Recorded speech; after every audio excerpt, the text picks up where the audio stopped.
Ladies and gentlemen, welcome back to the History Cloak channel. On today's episode, we are going to be taking a look at a man who was born on February 22nd, 1732 to Augustine and Mary Washington. This man was truly first in peace, first in war, and first in the hearts of his countrymen. It's none other than George Washington. Now, George Washington was born in the colony of Virginia. Now, I want you to think about that for a second. I didn't say the state of Virginia, I said the colony of Virginia. Now, why is that important? Well, because it's 1732, when George Washington is born, there is no United States of America. The 13 colonies are colonies of the British Empire.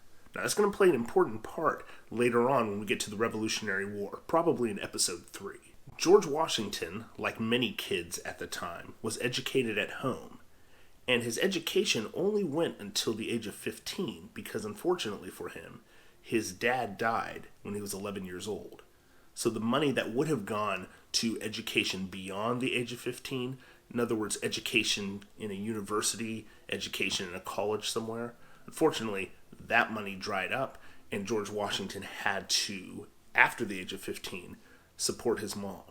So, his education only went up to the age of 15, but considering that we know that he goes on to be the first president of the United States, hey, that education, that worked out pretty well.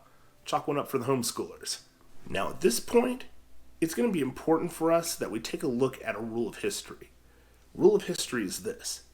When we're going through an event, we're blind to how that event is going to impact and shape our future.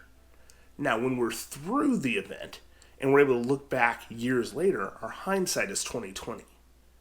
So if you're George Washington and you're 11 years old, you've lost your dad. Well, that is just sad, but you have no idea how it's going to shape your future.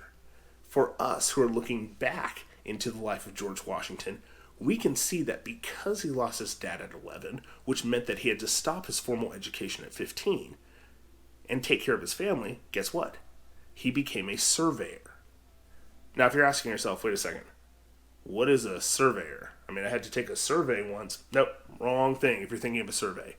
A surveyor was a person who had to make maps. He had to go out into areas that people really hadn't explored and start mapping distances to this river. And then if we follow this river, what is the distance to this area? Because someone has to get an idea of what is out in the wilderness. Remember, most people in the Virginia colony lived on the East Coast. The western part of Virginia, that was just wilderness. Somebody's got to go into that area. Somebody's got to map it and then make a map and then bring it back for people to see.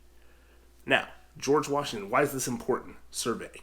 Because George Washington, in having to be a surveyor at 15 years old, also gets to learn how to survive in the wilderness. Where places of rest are, where places of danger are, that way you can avoid them. Who are the friendly Native American tribes? Where are the places to get food? All those different things he's going to learn to survive in the wilderness at 15. And that's going to play a huge part for him later on in another episode when we talk about him as general during the American Revolution. We have to say one last thing about how surveying benefited George Washington. He didn't just learn survival skills in the wilderness. He also made connections. Because remember, those maps that he made, he didn't take those and sell those. It's not like today where you can go to a store and buy a map, or you can download a map on a device. The people that needed the maps were the leaders of the Virginia colony, because they needed to send explorers out. They needed to give those maps to British soldiers who were heading into the area. Those maps were of benefit to the leaders of the Virginia colony. And trust me, those leaders remembered the person who made those maps, because that would be a guy that they could call on later to go into another area. So, again, survival skills George Washington learned from surveying, but he also made connections with leaders of the colony that would benefit him later on. We're going to fast forward to another tragic event in George Washington's life. In 1752, he lost his half-brother Lawrence to tuberculosis. Now, his half-brother Lawrence was a mentor to him and a friend, and this hurt George Washington. Now, you may be asking yourself, wait a second. It's sad that George Washington's half-brother died, but why do we need to know about his half-brother? Well, because his half-brother left George Mount Vernon. Mount Vernon is a house that sits on the Potomac River, and it has acres and acres of farmland. Now, how does this help George Washington?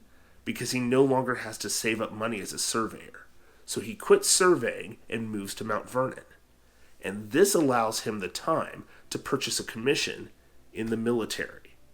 Now, if you know nothing about George Washington, his being in the military is the reason why there is a United States of America.